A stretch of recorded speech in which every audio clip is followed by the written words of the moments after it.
It's about air tightness. Plug the holes, keep the bugs and the dust outside, and you will save energy and make a healthy home. I'm sorry if that's a negative outcome to you, but we need to keep the dust and the bugs outside, and codes are going to require us to save energy. And yes, you will create a healthy and comfortable indoor environment that manages moisture. Hello and welcome to the Building Sciology Potty, where we talk about better buildings to live and breathe in. My name is Jess Kismet and I am your host. Well, what can I say? The rock stars just keep on coming.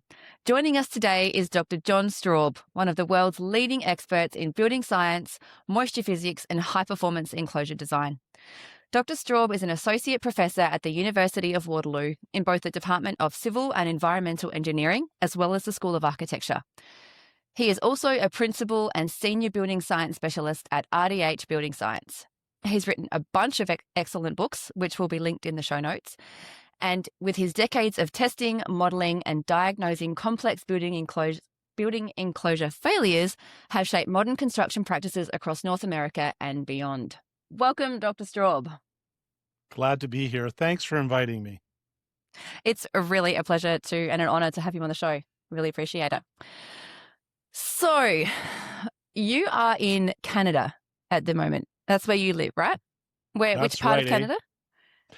I am near Toronto, where the World Cup games have stopped because we're moving at a higher level now. But that's sort of the most populous city in Canada, in the most populous province of Canada. And it's probably, from your listeners' point of view, what matters is that we actually get reasonably cold in the winter, like I would say minus 20 degrees Celsius. And we get reasonably hot and humid in the summer, like mid-30s degrees Celsius with 60-70% humidity, that kind of stuff. So it's useful in that it challenges our buildings to be kind of pretty good at pretty cold and at pretty hot and humid. Yeah. I mean, we have a similar situation here where I am in Adelaide, but we have down to maybe 5 degrees in winter and 35 degrees, 40 degrees in summer. Not as extreme as what you have, but we have similar issues where we have to deal with quite cold, not compared to you, but quite cold and quite hot. Yeah. And if you think about the human comfort zone tends to be in the low 20s to the mid 20s. If you're going up to 35, that's, 10 degrees warmer than we'd like. And if you're going down to 5, that's 15 or 20 degrees colder than we'd like. And so that's really what our buildings are for, is to smush that range of temperatures down to a more comfortable range. And I think one of the trends what's really good about the building science world around the planet is that we're talking about what are our climates, and not saying how do we build, but how do we build for our climates. And secondly, I think the challenge we face is that in the developed world, people are getting more and more picky about what is okay. And when you can buy a car that has adjustable temperature for the driver's side and the passenger side, and actually can blow cold air up your butt to keep you cool. Buying a house that costs literally 10 times more money, that you have a hard time even controlling the temperature in any knowable number, is kind of a surprise to them, right? And so that's part of in our business. That's why I think we're actually being asked more and more. It's not okay if it's no one died in the building when it got cold overnight. That's not the standard we're looking for. It's the level of, is it at least as comfortable as my car? And oftentimes we're not even getting to that level. And that's where we need to get to. That's where we need to grow to. Yeah. We were talking off air about how people come to Australia from overseas. They'll come from Canada or from Europe, and they'll move to Melbourne because that's the first place people tend to go. And they'll say, "Oh, I've never been so cold in my life." They'll come to Adelaide. "I've never been so cold in my life inside my house." I thought Australia was warm. We're like, no, sorry. And so, our housing is crap. The personal story I have about that is that I was born and raised in this climate zone, not too far away from here.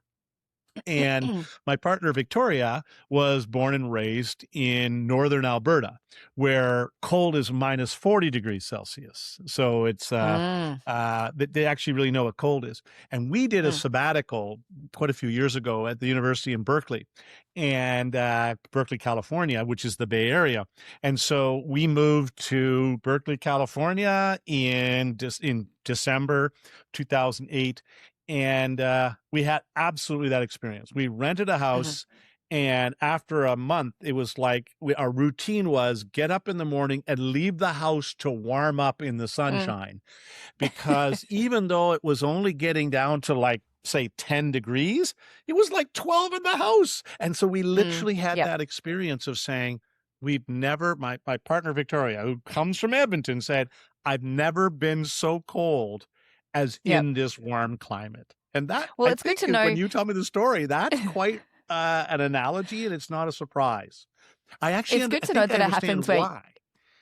I think the reason is that the climate is not, it's not so demanding that it requires as much focus.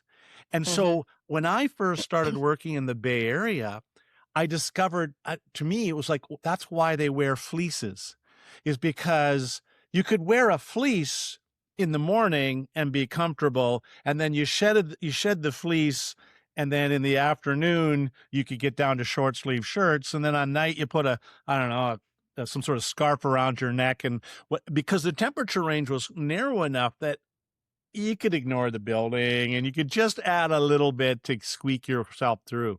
And if you're Swedish or you're German or you're Canadian, for sure, you just don't have that option. You got to get it right, because otherwise it is horribly uncomfortable. And then once you start down that path, it's easy to turn the dial to get you into a better spot. Whereas if you don't even have to do things like insulation and air tightness and thermal bridge management and condensation control, if that's not your normal modus operandi, well, then being pushed to doing all that to meet higher comfort requirements is hard. And that, I think, is what we're seeing, what I saw as early as 2000 in Japan, what I see happening in parts of Europe where they're discovering air conditioning. It's like, oh my gosh, I had no idea. They actually need to. They actually need to cool their buildings now. Yeah. We're having a heat wave at the moment. And people are dying because they don't have air conditioning. I mean, so that's, I mean, it's not even just at the level of comfort. It's like at a certain point for the immunocompromised, for the old and the young, it's actually can be fatal. And we know that there are literally thousands more people dying than usual in France this week. Than a normal week in France, and that's because of the heat. I have a friend who lives in Ireland, and she took her children to the beach, and the beach was just, packed with people. They live on the coast. But, in Australia, if you don't have an air conditioner in your home and it's really hot, you just go to the supermarket to cool down. But they can't even do that. Their buildings just aren't conditioned. They're getting there. I mean, it is definitely changing. One of the things that the air conditioning sales rates are growing faster in Europe than they are in America, because in North America, most people have air conditioning by now. Even in a place like where I live, where it's minus 20 in the winter, most people have air conditioning. But it is really happening. It's the growth. It's just enough climate change that in the UK, and in France and Germany, that the growth rates are tremendous, and that changes how your building works. And so that means we have these kinds of podcasts to talk about. So how does it change, and what do I got to do different, and what do I got to tweak to make it okay?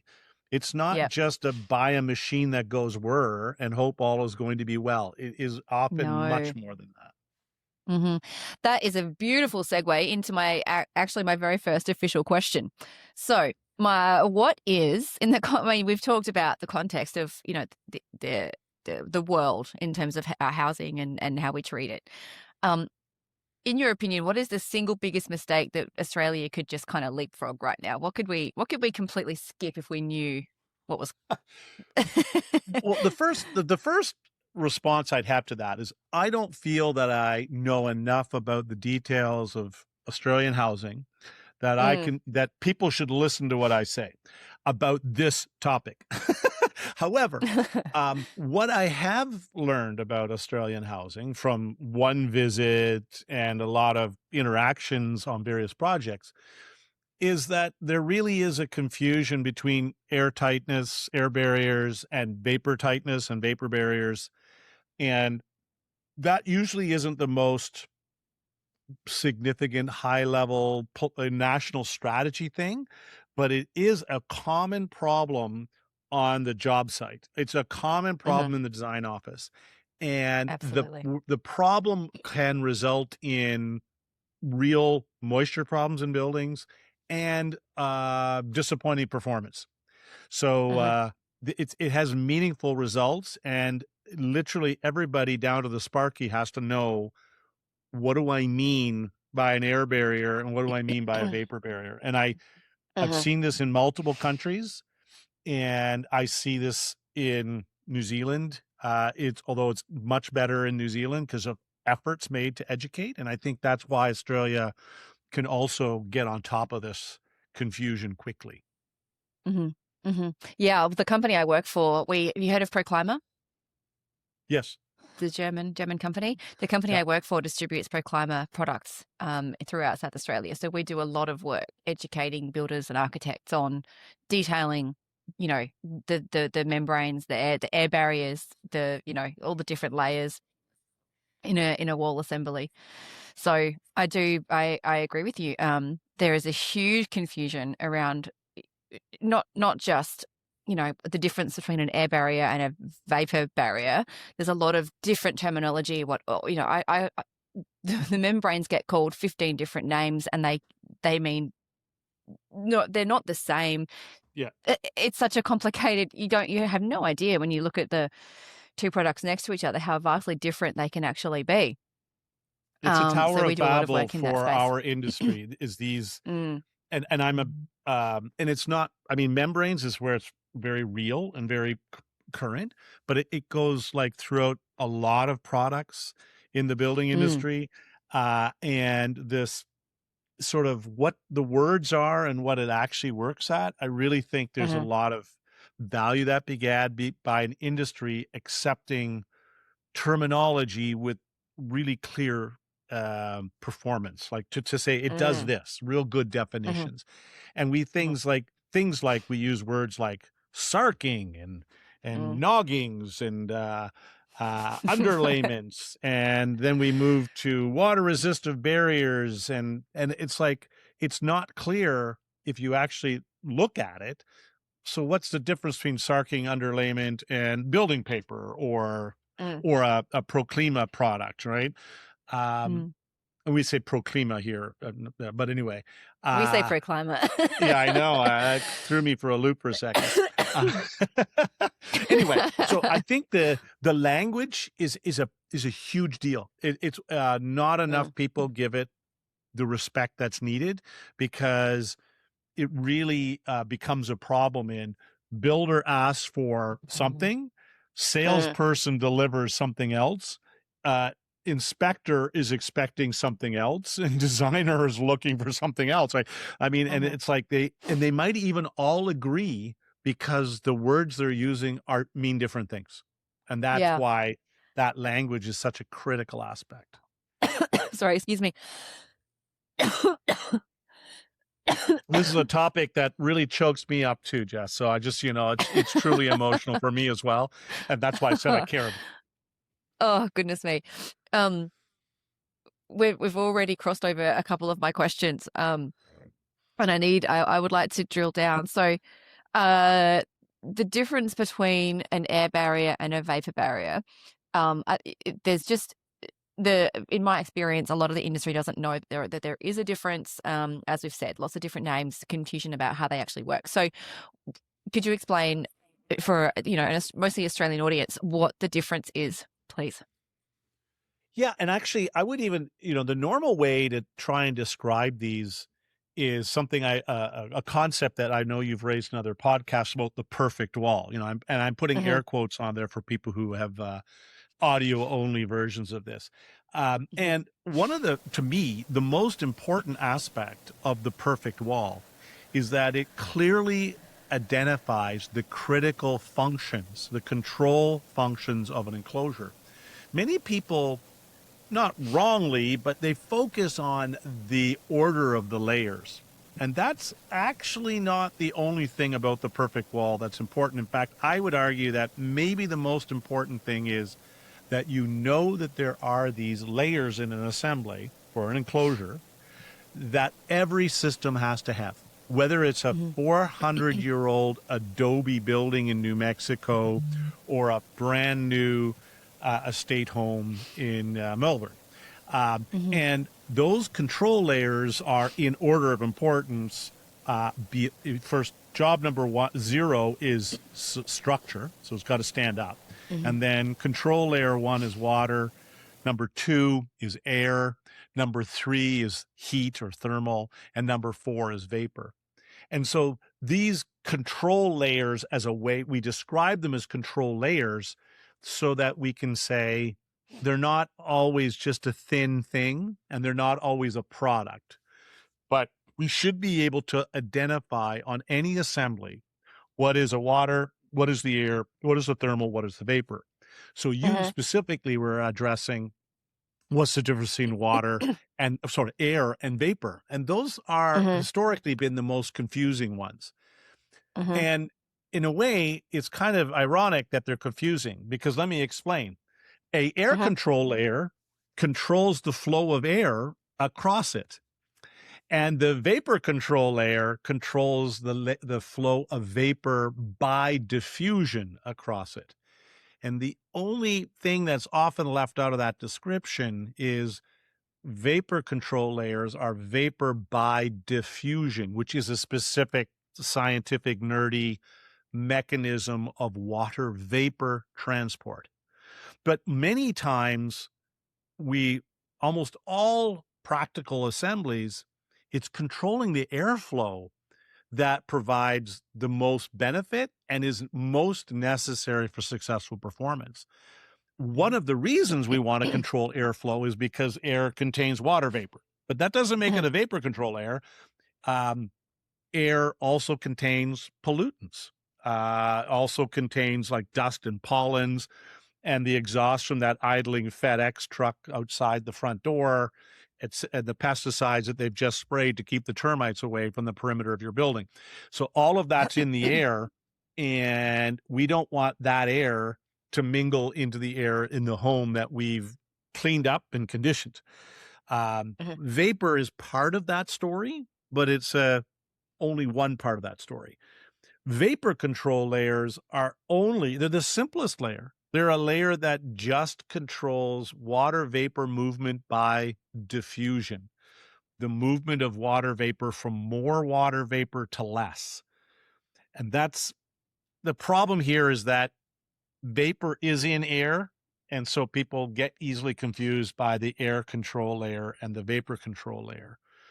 I'm not sure if that's, you think I'd have practice after 30 years. I'm not sure if that's a succinct distinction between them. But it's a major challenge. And in most of your climate zones, it's really weird that you would care about vapor diffusion.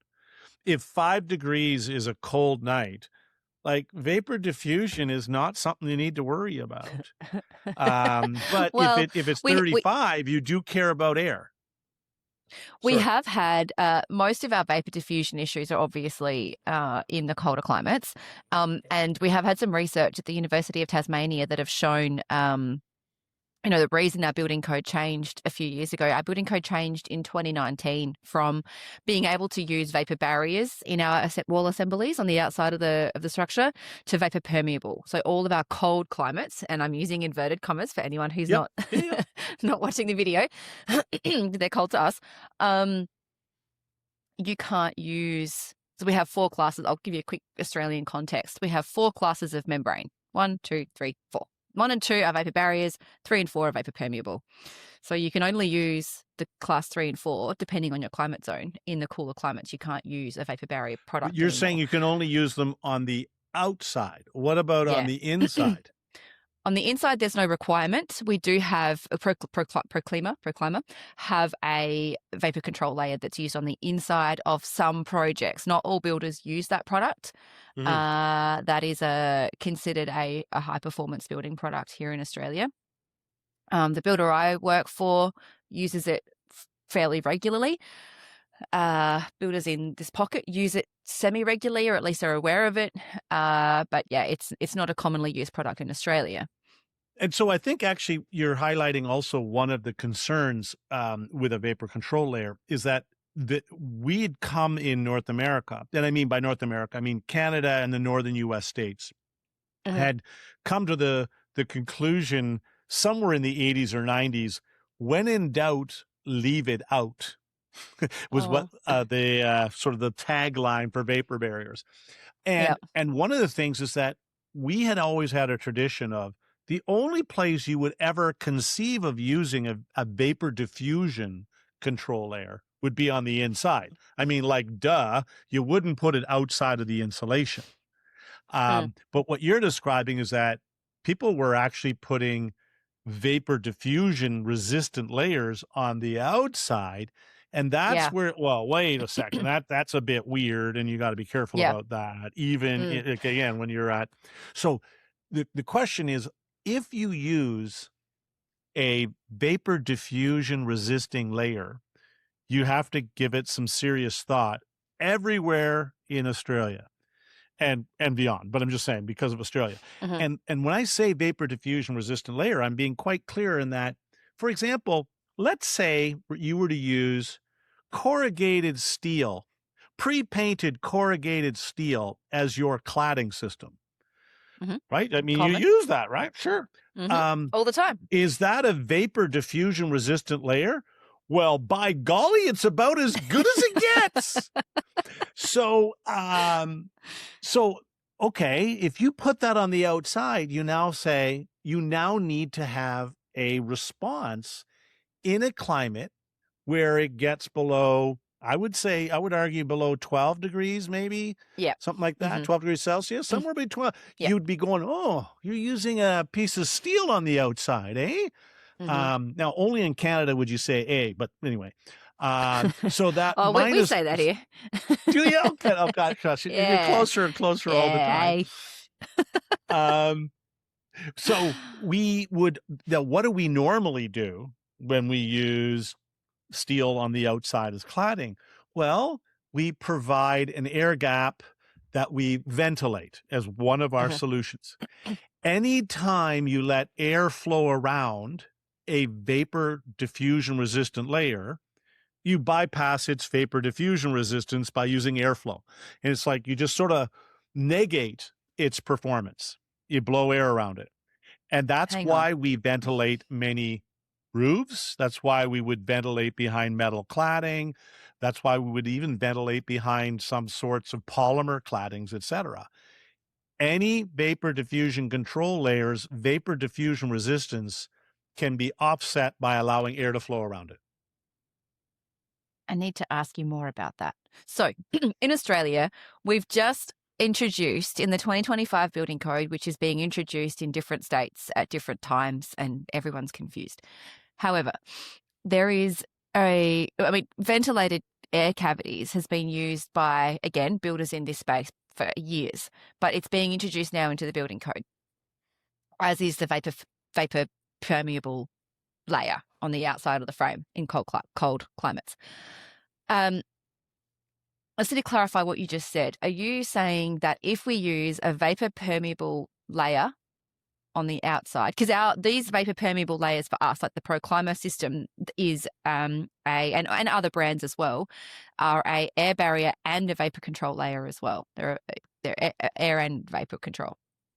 They do both.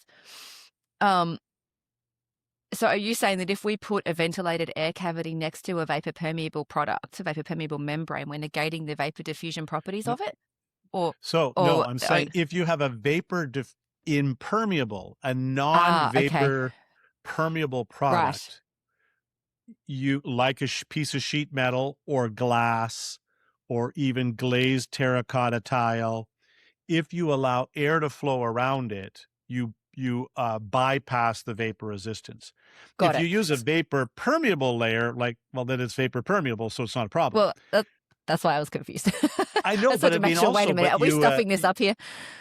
But you also would say, I wouldn't call a layer that allows vapor diffuse through it a vapor control layer. I would call that a vapor non-control layer. Isn't the reason that you make it vapor permeable is so it doesn't limit vapor diffusion? Like, how could you possibly, in a sane world, call that a vapor, something that doesn't control vapor, a vapor control layer? Well, I guess yeah, I guess. In the same way, I wouldn't call something an air control layer if it didn't control airflow across it. Fair enough. And I mean, it controls it by allowing it through. I don't know. That's terminology. Again, here we go. It controls it by not controlling it. I mean, Yes. So Jess, I think you have a future as a lawyer. But oh no, I don't. I'm the worst. I'm just saying, in the world. This goes back to that initial discussion about language. If we're going to tell people you need to use a layer here that is permeable to water vapor diffusion, and then call it a vapor control layer, what are you going to call the layer that actually restricts vapor flow? I mean, they're not all vapor barriers. They could be vapor barrier, but yeah. And right. And vapor barrier, here's a reason why barrier has often found challenges in the practicing world. Barrier suggests that it stops things. I mean, like, call me crazy, but at least in the English we use here, a barrier to something is something that stops it.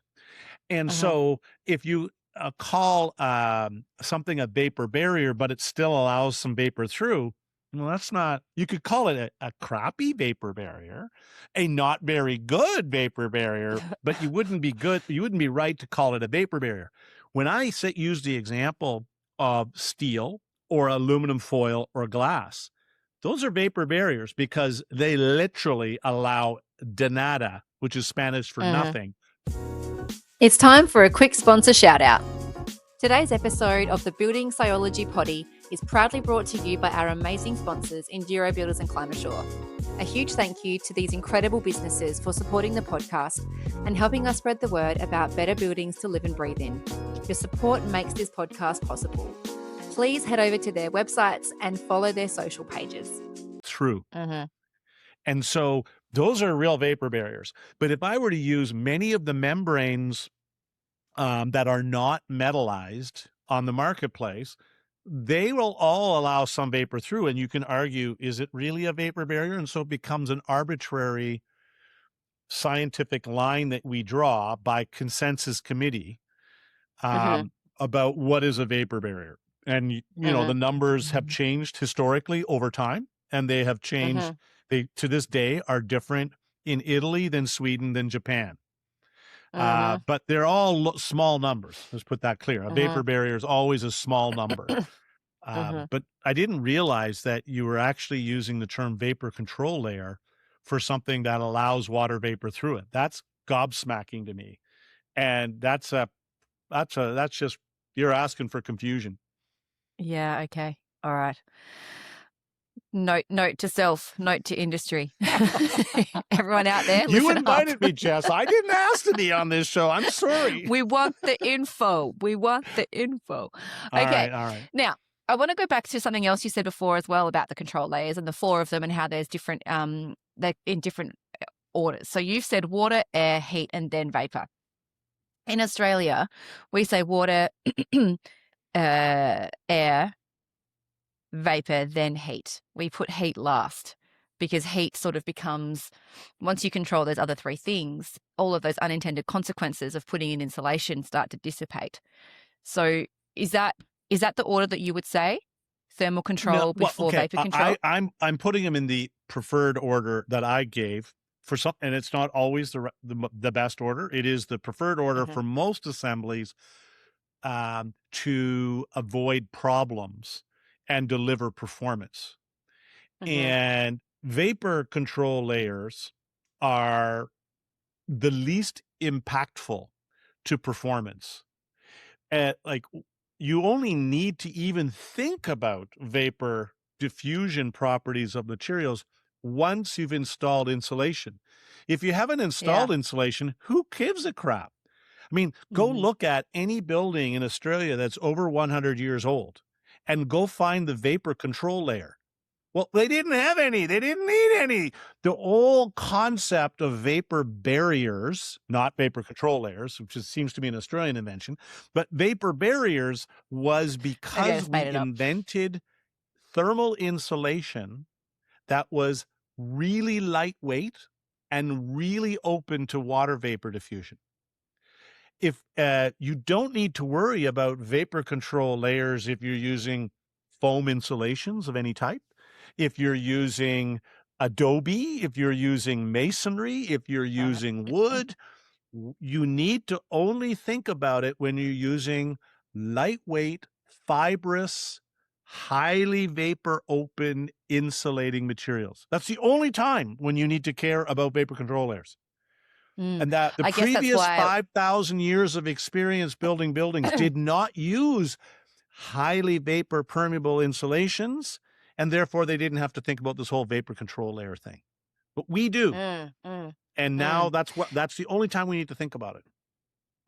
So, I mean, in Australia, we use lightweight timber frames with this highly vapor permeable insulation. And so I guess that's why we've reversed the order, because we have to, this whole, membrane thing, and, controlling vapor or not controlling it, is a massive education piece that we are missing.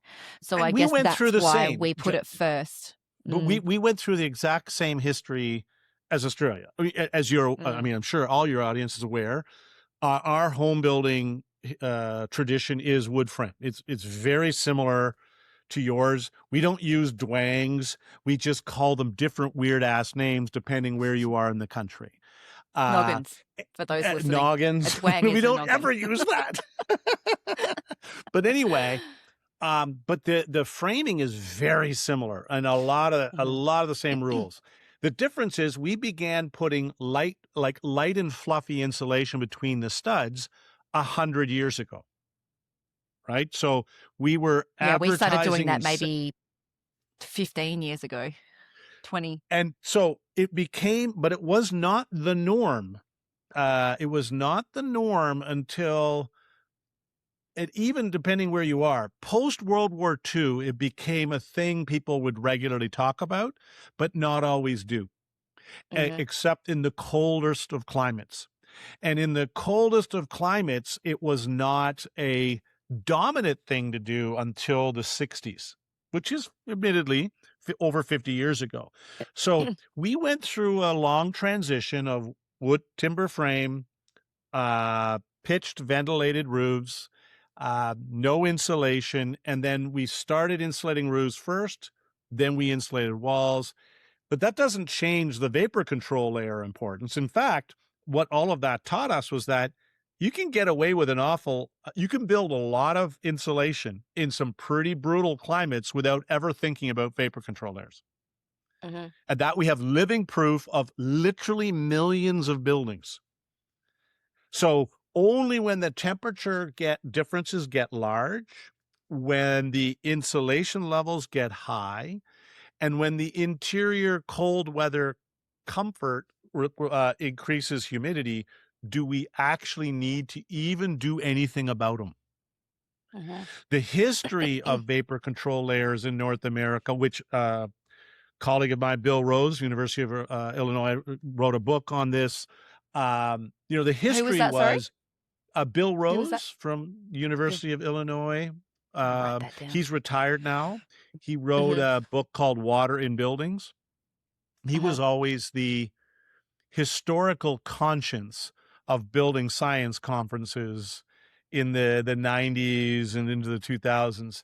And he would remind us that we invented vapor barriers without a lot of science. And the requirement for a vapor diffusion resisting layer, I'm not going to call it a vapor control layer since apparently that doesn't work. A vapor diffusion resisting layer was based on demonstrably documented black and white, wrong science. They thought it was caused by diffusion. And they discovered it was caused by the moisture problems were being caused by air movement. The difference between the recommendations for vapor control being a low vapor permeance layer and the discovery that actually it was air that was causing their moisture problems was 20 to 30 years. And that still is working its way through our system, our construction system. Our building codes have largely sorted that out. And they're very explicit that there's something called an air barrier and something called a vapor barrier. And they're completely separate things. You can buy one product that does both things, but they're completely separate in terms of design requirement. And in almost all of Australia for housing, I'm really struggling to think about when I would ever need to use a low vapor permeance material. Need to. You don't need to solve moisture problems in Melbourne. What about in Cairns or Darwin? There, you really want to be careful you want to be very careful about using something that has low vapor resistance. And if you do use it, you want to put it on the outside. But even in Darwin, you have to be careful because you're much more likely to be successful with that in a hot, humid climate like that. But even in those climates, it sometimes gets cooler at night. Yeah. So depending how far away you are from the coast, and then if you start, getting a little bit slap happy with your vapor barriers on the outside, you can also cause problems. So I go back to when in doubt, leave it out. Yeah, there's up in the Atherton Tablelands in far north Queensland, which is inland from Cairns. They get down to minus temperatures in winter overnight, and they can be 30 degrees and 98% humidity in the afternoon. So they've got massive issues with controlling the vapor in the air constantly. And I know this has come up in the past. So we've been talking about vapor control layers, air control layers, and we were generally thinking about something that might be a millimeter thick or even less. But historically, when we built masonry buildings, we provided that brick provided some thermal resistance, not non-trivial thermal resistance.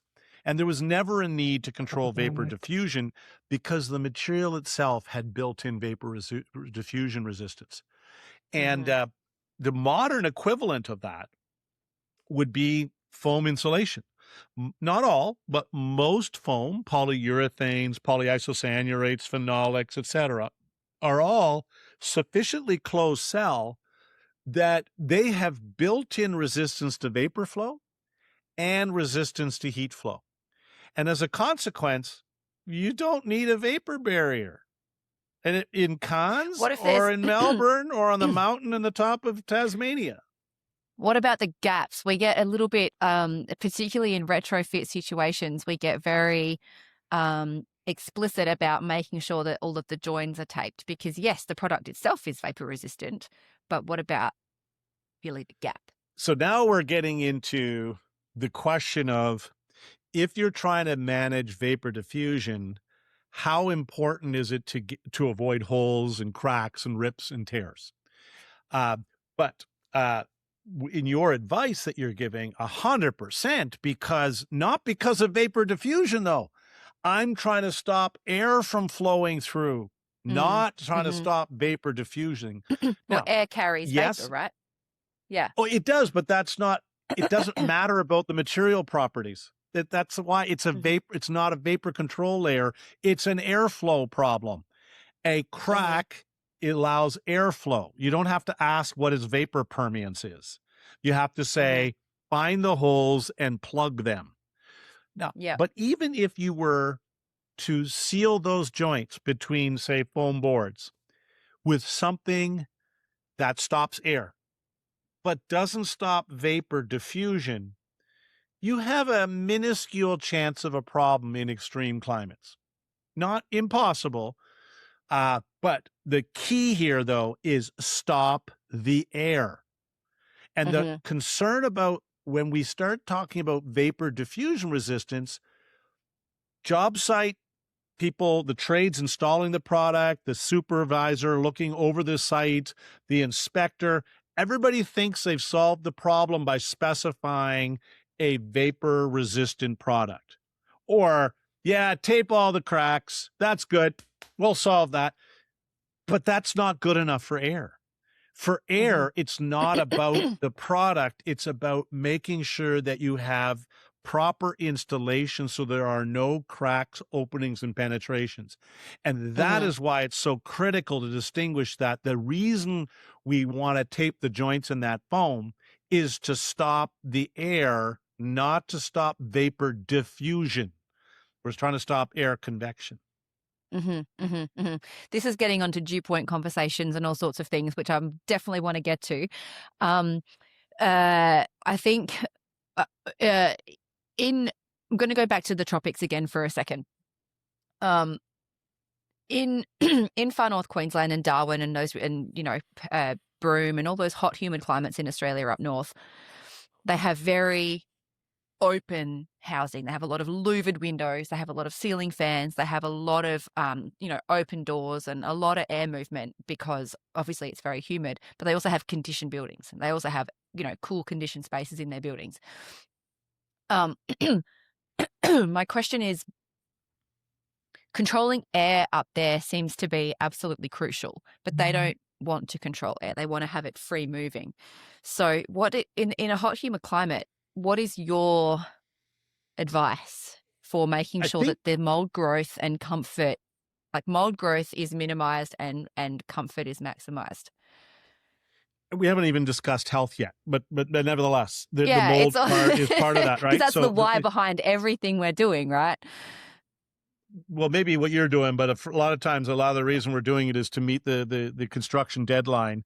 Well, and the move-in date that the owner's insisting. Yeah. And we're sacrificing health on that altar.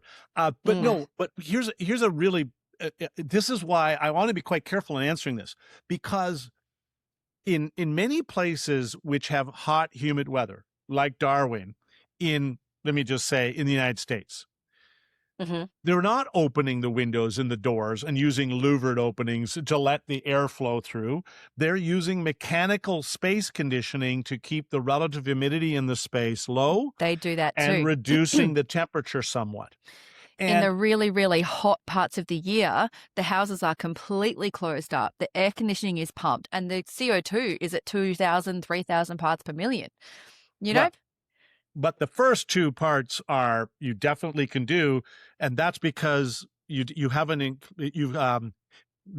call it HVAC systems, I believe. Do you not call them? We do. That's more of a commercial term, but yes, it applies across the board. And so the V in HVAC is for ventilation. And ventilation doesn't mean stirring the air around the building. Ventilation means discarding waste air to the outdoors and providing clean, filtered, fresh air to the indoors. And so the big reason, the joke we have here is that many HVAC jobs are hack jobs because they don't include the V. And if you are getting 2,000 ppm CO2, well, that's just an abject failure of the mechanical contractor. I don't know how it's like, and the reason I can't blame an Australian contractor installing mechanical systems is that no one's saying, oh yeah, it actually matters that we provide fresh air to the people in this house. We're going to rely on mistakes made by the electrician and people who make crappy windows to provide fresh air. That's just insane. And that's something where there's nothing can fix this unless the culture precedes it. So there are so many trivially simple, inexpensive, and effective methods of providing ventilation and fresh air. We don't have to talk about it. The hard part is the culture that, when you close down the house, you need to provide ventilation. That is the cultural breakthrough that needs to happen. In the same way that we have to have a breakthrough is that it's not about vapor freaking diffusion. It's about air tightness. Plug the holes, keep the bugs and the dust outside, and you will save energy and make a healthy home. I'm sorry if that's a negative outcome to you, but we need to keep the dust and the bugs outside, and codes are going to require us to save energy. And yes, you will create a healthy and comfortable indoor environment that manages moisture. Mm-hmm. Mm-hmm. Mm-hmm.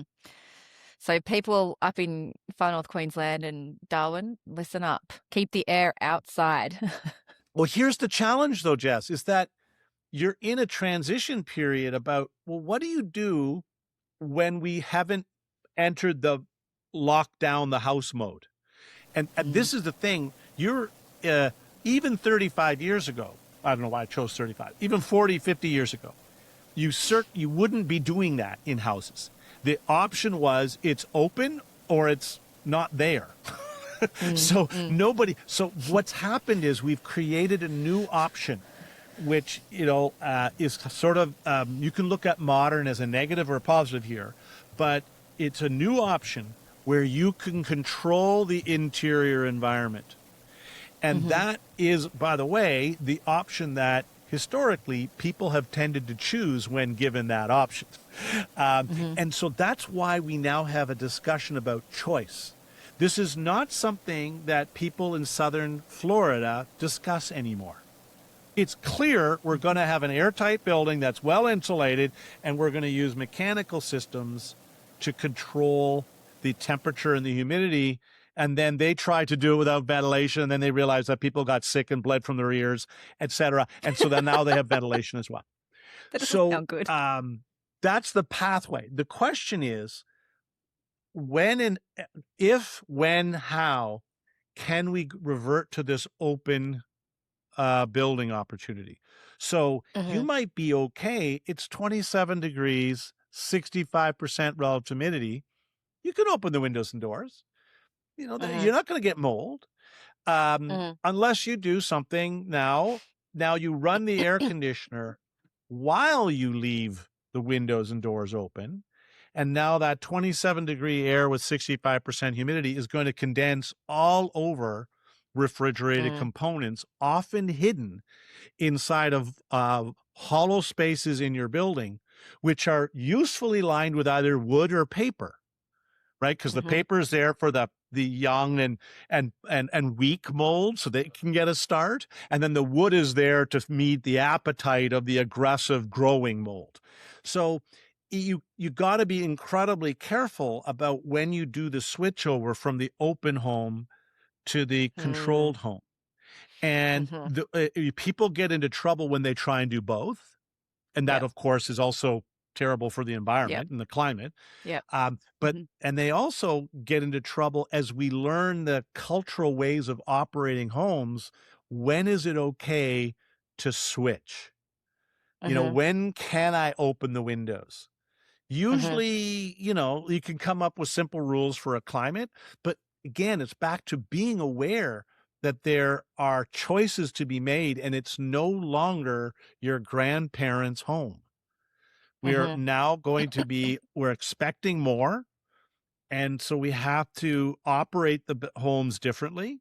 And that means we have to start building them differently. Mic drop.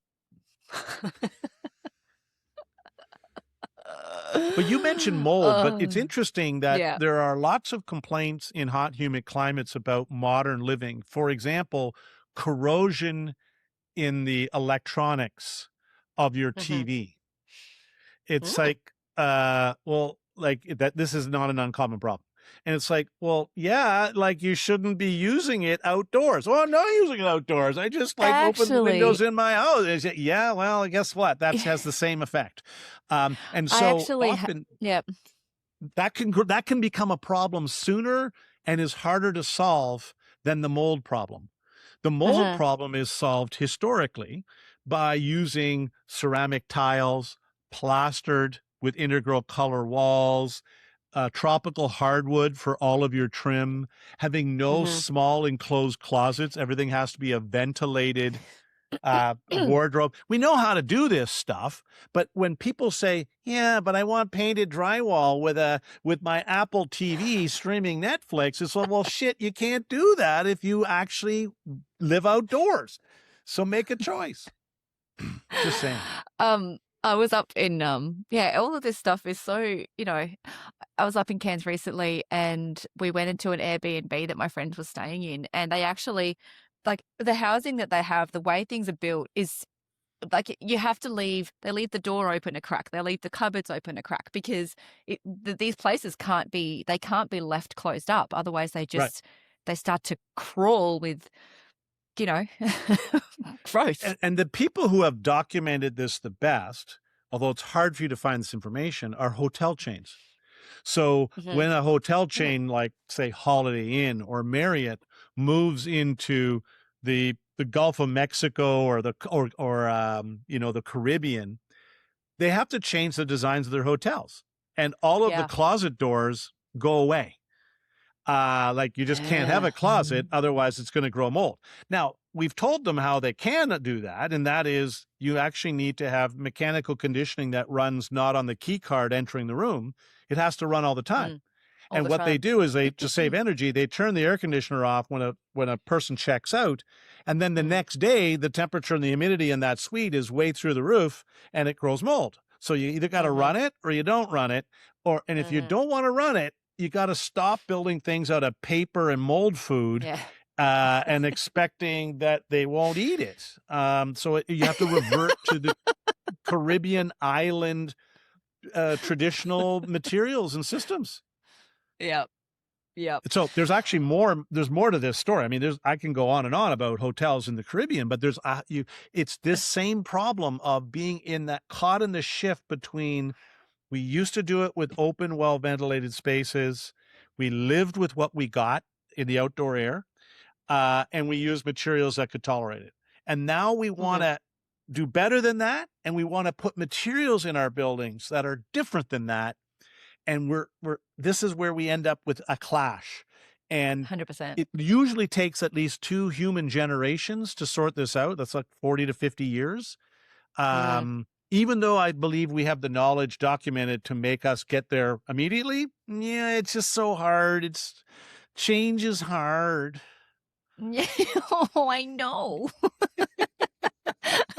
I mean, you're 100% right with material selection. I'm walking through the streets of Cairns, everything's just covered in green and black. There's just green and black mold streaking down the outside of these buildings. I mean, that's the outside, so you can't do much about the humidity outside, but you can change your material specifications. You can change if you're giving the mold food. Anyway, oh my goodness, there is just so much to talk about. Okay, we're at nearly an hour now, and I recognize it's late in the evening where you are, so I don't want to keep you too much longer, but I still have like 5 questions to get through. I've got to pick the best ones. I think we've covered a few of them, but go ahead. Let's do some we more. We have. I'm going to leave the leaky building crisis stuff for another day. I want to talk about design versus construct. We've hashed through vapor control and air control.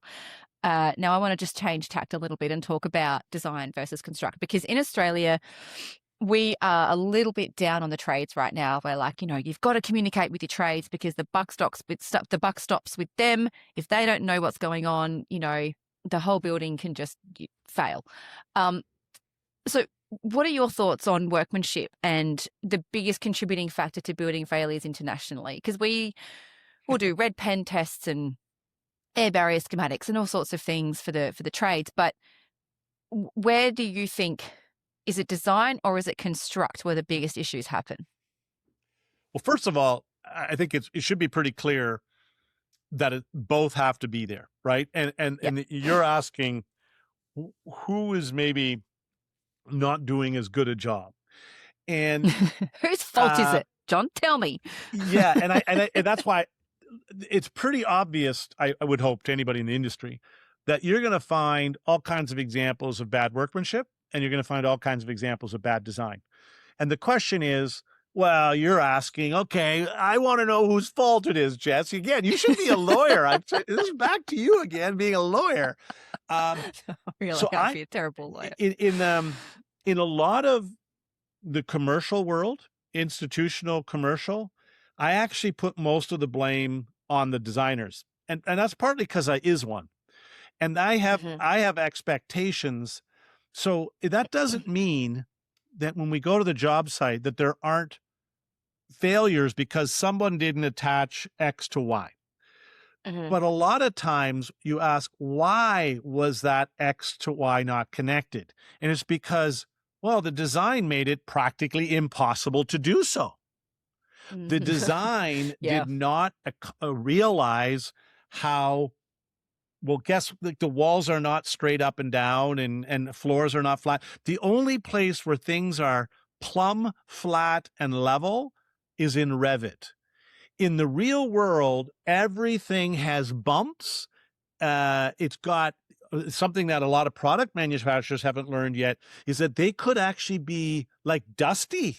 Like dust could be on a material that exists on a construction site. No. And so then we stick a membrane or a sealant to it and it fails. And what do we do? Oh, well, we blame the trade. Well, really? I mean, should you be relying on that adhesion in that application, meaning outdoors on a job site? And my answer is no. That's literally sticking, as a designer, sticking your head in the sand and saying, well, just stick this to this, except you can't. And so you either need to choose different systems, different details, or different materials to make workmanship possible. Now, that's not saying that there's not lots of bad workmanship out there, but I'm saying there's lots of failures and performance shortfalls because you made it impossible or practically impossible to be able to achieve that level. And another aspect is you've only included the trades and the designers. There's a bigger system here about where, like, codes like that call things that don't control vapor control. Like, you know, like that's a part of the conversation. That might have just been a Jess error. I don't know. And we also have, I'm not going to live that down. We definitely edit that out. We also, like, how is a tradesperson supposed to know that it is incredibly important that there be no gaps in that joint between the two pieces of foam panel, unless you say it's an air control layer and then train them that air control layers need to have no holes in them? So I think that's why I lean towards saying it's usually designers, because I have more of the weight, because the designs are not being accommodating of reality. And they have a responsibility, and have always, for 100 years or more, you've had to say, what materials do I have available? What trades do I have available? What budget do I have available? What schedule do I have available? I choose my systems based on those constraints. And a lot of times people just want to draw something up in Revit, especially if you can do it in 3D. Oh, it's 3D. It's a really good design. No, it isn't. It's depending. Did you get the right materials, the right organization? Does it fit that locale? Have you found out what's in the local builder's yard? Can they buy your stuff? Or is it a 3-week lead time, kind of forcing the trades to do a substitution? Are you paying the trades $500 for a job that takes $1,000 to do properly? Well, guess what? You get $500 worth of work. So that's why it's so much more complicated than blame it on one or the other. But I am saying I put a lot of the blame on the design and the industry as a whole of not caring about performance, not measuring performance, not being clear what's expected, using good language.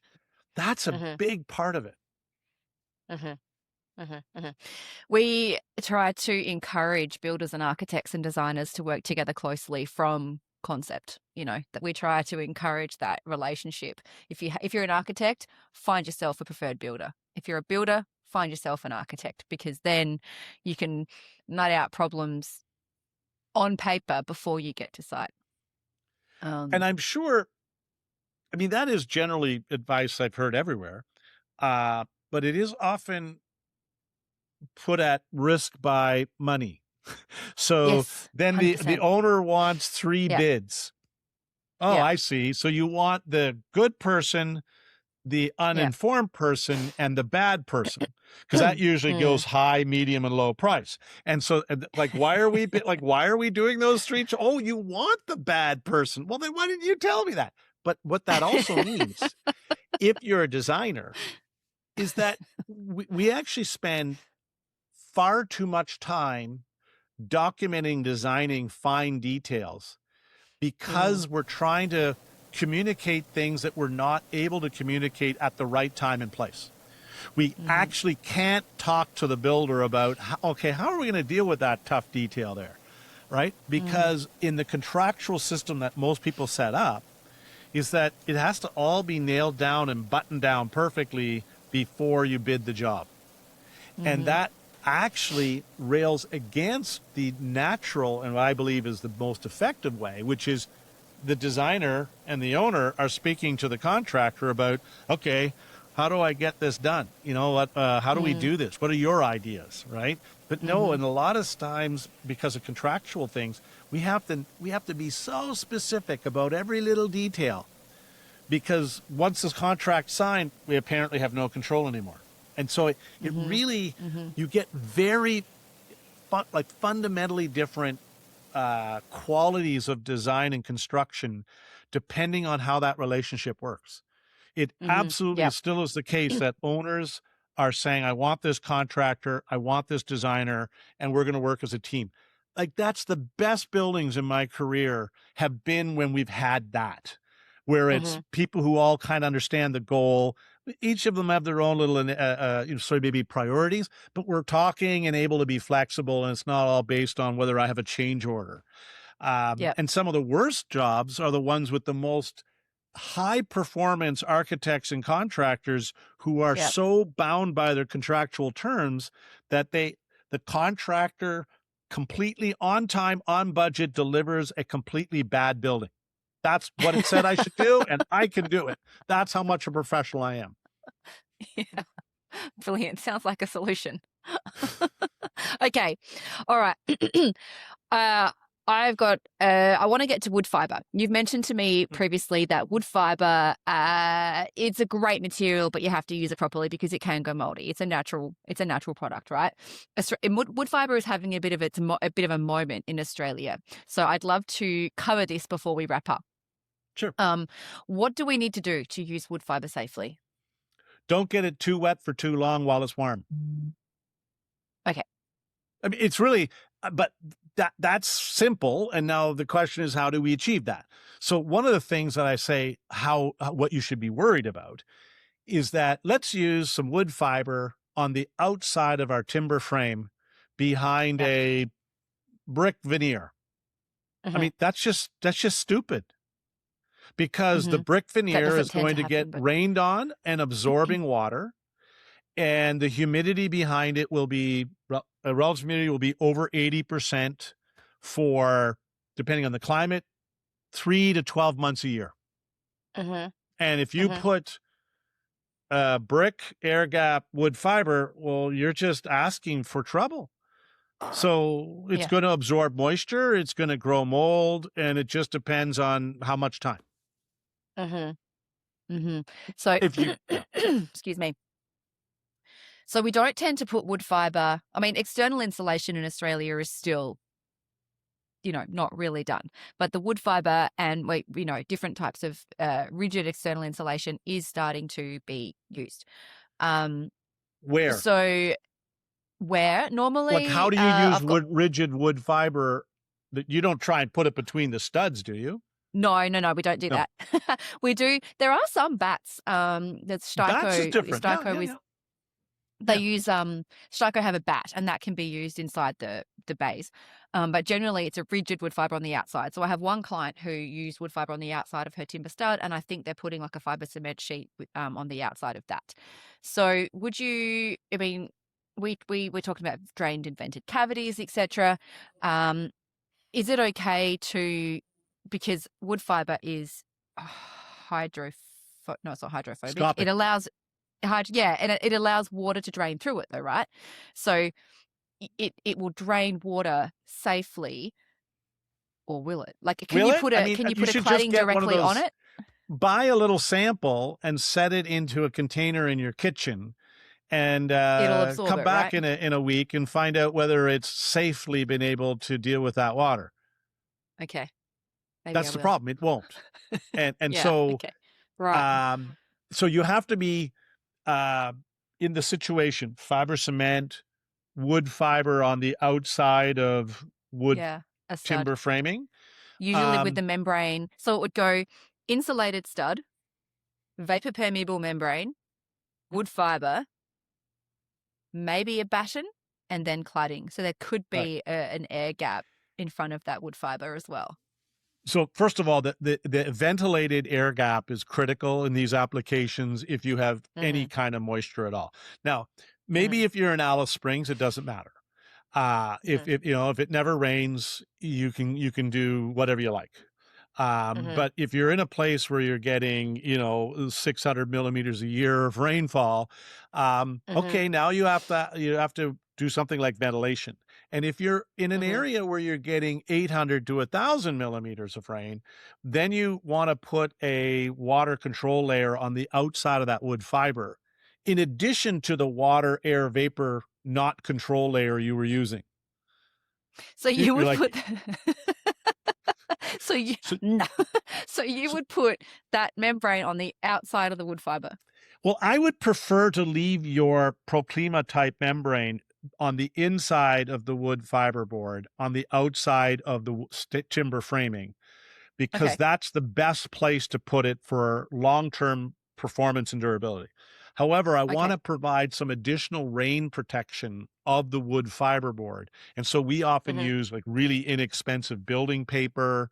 Do you have still papers? Like you must have, like they certainly do in New Zealand, stuff that costs like a dollar a square meter. And you're just putting it up there as a rain shelling element to stop 90% of the rainwater that might get to that wood fiber board. And that through the cladding. And you're still relying on your inner layer as your primary control layer, but this is a water shedding layer because we have a material that's more sensitive. This is highly dependent on how much rain you have. And so if you have a bungalow with an 800 millimeter overhang, like more of a traditional home, it's so protected from rain. But let's say you have an architect involved. And now you have a 2-story building with a parapet that is a sharp enough edge that it cuts off the legs of incoming birds. And there's literally no way of resisting rainwater penetration. And then they, or worse, they put it on an angle, right? Like somebody, you get like a Leap Skint or a Zaha Hadid involved. And now it's like, now it's a disaster. So, and that's why it's so much. This is not even just a climate. Climate matters a lot because of the rain, but also it matters how complex and exposed is your design. And that's something that is often not given enough respect. And when we were not going to talk about the leaky condo crisis, but understanding that exposure and the complexity of the design is everything, because it almost explains entirely all the failures and all of the successes. You keep building bungalows with 800 millimeter overhangs and hip roofs, you can build straw bale houses. I mean, that might be a little bit risky, but only a little bit. But you go to a 1,200 millimeter overhang on a bungalow, and you can build them in Melbourne quite safe and durably. So and that's why it's so hard to say, well, can I use this material? Well, you can if it doesn't get wet.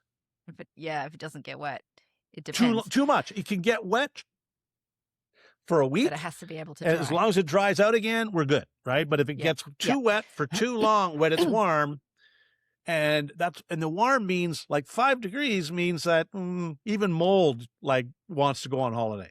But when you're at 35 degrees and wet, well, you can, that's what we do in labs to grow mold, right? We put them in, we add water and we heat it up to 32 degrees Celsius. That's the best way to grow mold. Well, if that's your climate zone, maybe you shouldn't be using mold food on the outside of your building.